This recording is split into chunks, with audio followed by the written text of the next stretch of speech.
Hey, what's up, guys? Metroid24 here, and doing another review. I know I've been sending two of them already today, but I'm going to do a few because I've been kind of neglecting subscribers. So I'm going to do a review with the game I just got recently. I'm sure a lot of you gamers know what that is. It's Final Fantasy 12 for the Xbox 360. Um, this Final Fantasy, I honestly had my doubts about it, and because the original creator, is gone and he started his own company, Mistwalker, and is for the most part working for Microsoft, making Lost Odyssey and Blue Dragon.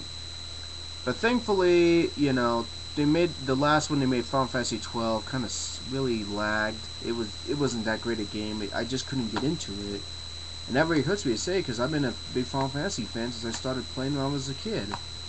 That was the first one I never did finish. I mean, I beat all of them, but 12 was just one I just couldn't get into. But this one I enjoyed. It was kind of an interesting how they did the whole thing. I'm not really going to explain because it's, to be honest, it's kind of hard to explain. But it has kind of action elements in it. It has a little bit of sci-fi, a lot of drama and stuff like that, stuff you expect from Final Fantasy. It's a pretty great game overall. I'm on about 12, 13 hours in on the second disc of the Xbox 360 version. And I know, some reviewers are saying the PS3 version was cleaner and crisper and all that, but I just gotta be real, and forgive me for saying this, but that's just utter bullshit, because I was at the midnight release.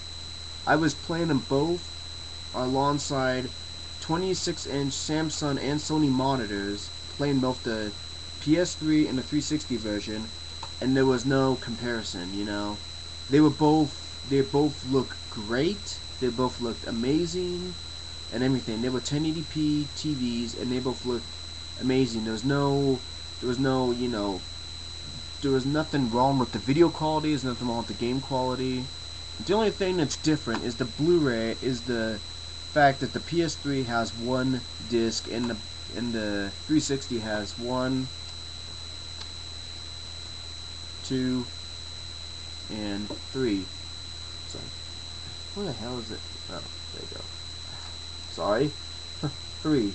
And some people be like, that's a big deal, but, to me, it's no big deal, because, to me, personally, I like having the three discs. It reminds me of the good old days when we sound me like I'm flipping old. Sounds like the old days, that when I had the PS1 with Final Fantasy 7 or Final Fantasy 8, I had to switch out between disc 1, 2, 3, and 4. I don't mind that at all. I'm always right next by my Xbox. It says pop it out, no problem. Because I had to do that with Mass Effect, so it's no biggie. I'm used to it. Some people think that's a big deal, but it's no big deal. People just whine us sometimes. Beggars can't be choosers. Anyway, I'm sorry, I'm rambling. Anyway, the story is great. The controls I like to a certain degree, but I kind of miss more the Final Fantasy 7, Final Fantasy 10 kind of way. That you actually, you attack, and then basically the monster attacks, and you can use another character, then the monster, then the third character.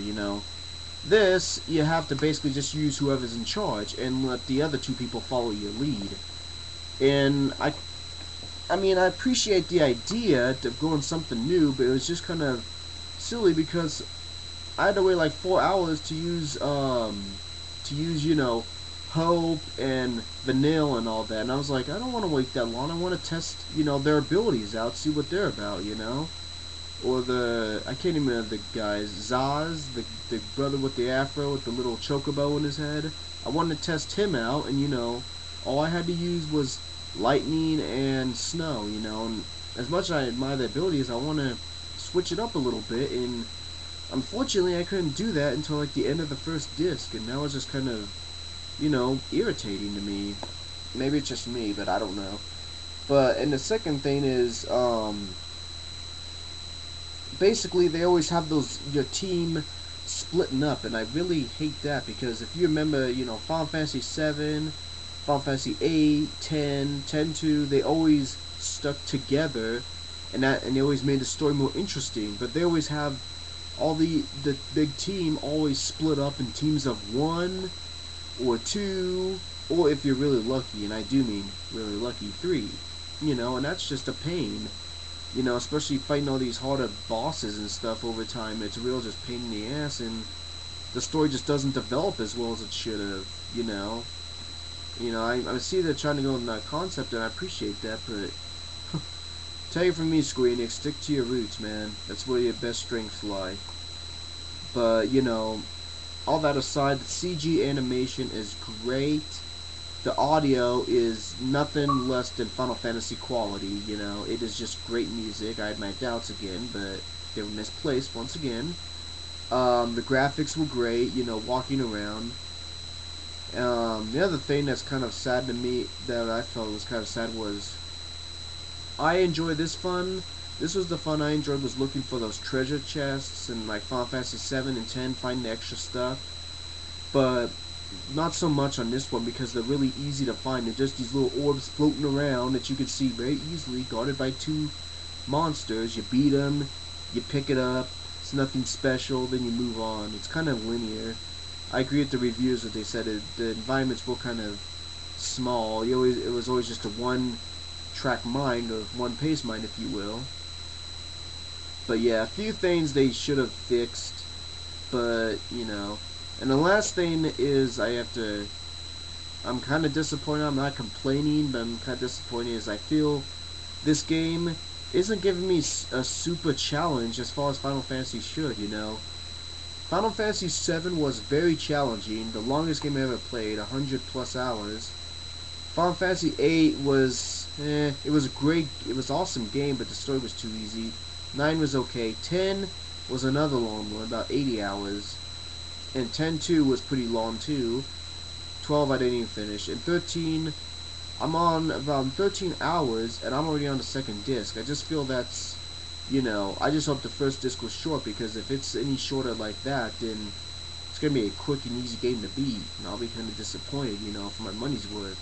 I just want an RPG that's pretty long, at least 50 hours. I don't think that's too much to ask for us, the fans, but, Square Enix, who knows with them right now. But anyway, despite all that, it is a great game. Those were just minor stuff that I was disappointed on, but despite that, it was still a great game. The story was interesting, and I can reveal all of it because I haven't even beaten it yet, to be honest. But the graphics were on par. The PS3 and 360 was no difference. Don't listen to what the review says. Overall, they showed no difference, I assure you. I played on 2 1080p TVs side by side. We did not see any difference. And, story was great. Sound, effects, music was awesome. Square Enix, one of the best. And overall, a 1 to 10, I would definitely have to give this game probably the same as IGN at 8.9, just because of those little issues they had that they need to fix over time. But definitely, guys, go pick yourself up a copy of the Final Fantasy 13 or the Final Fantasy 13 bundle for the 360. My friend got that. The faceplate on it that they've only made 1,200 of looks really awesome. But alright, guys, that was my review on Final Fantasy 13 for the Xbox 360. Thank you guys for watching, and be sure to watch my next review.